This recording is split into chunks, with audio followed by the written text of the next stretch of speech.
কোনোদিন যে ইউনুস সরকার চান না আর বঙ্গবন্ধুর বাড়ি পুড়িয়ে দেওয়া হচ্ছে? হতে পারে যে মুখ্যমন্ত্রী চান না অথচ দুর্গাপুজোয় প্যান্ডেলে জিহাদিরা এসে বলছে ঢাক বাজাতে দেব না?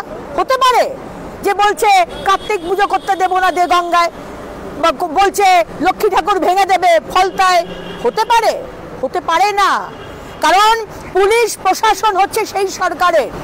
পশ্চিমবঙ্গের হিন্দুরা আজকে বিপন্ন, তাদের জীবন আজকে অসুরক্ষিত, তারা আজকে তাদের পূজা আর্চা করতে পারছে না। সেম জিনিস আমরা দেখতে পাচ্ছি বাংলাদেশে।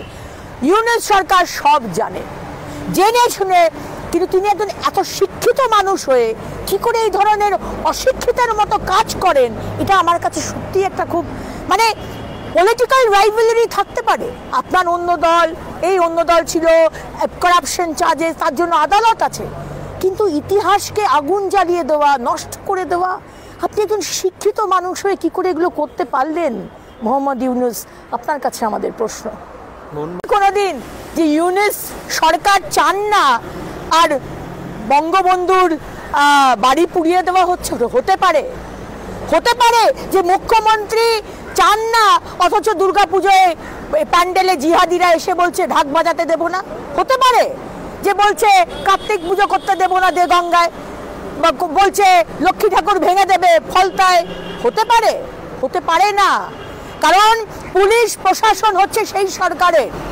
পশ্চিমবঙ্গের হিন্দুরা আজকে বিপন্ন, তাদের জীবন আজকে অসুরক্ষিত, তারা আজকে তাদের পূজা আর্চা করতে পারছে না। সেম জিনিস আমরা দেখতে পাচ্ছি বাংলাদেশে।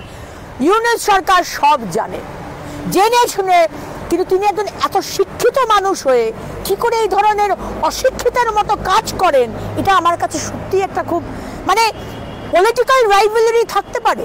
আপনার অন্য দল, এই অন্য দল ছিল, করাপশন চার্জেস, তার জন্য আদালত আছে, কিন্তু ইতিহাসকে আগুন জ্বালিয়ে দেওয়া, নষ্ট করে দেওয়া, আপনি একজন শিক্ষিত মানুষ হয়ে কি করে এগুলো করতে পারলেন মোহাম্মদ ইউনুস?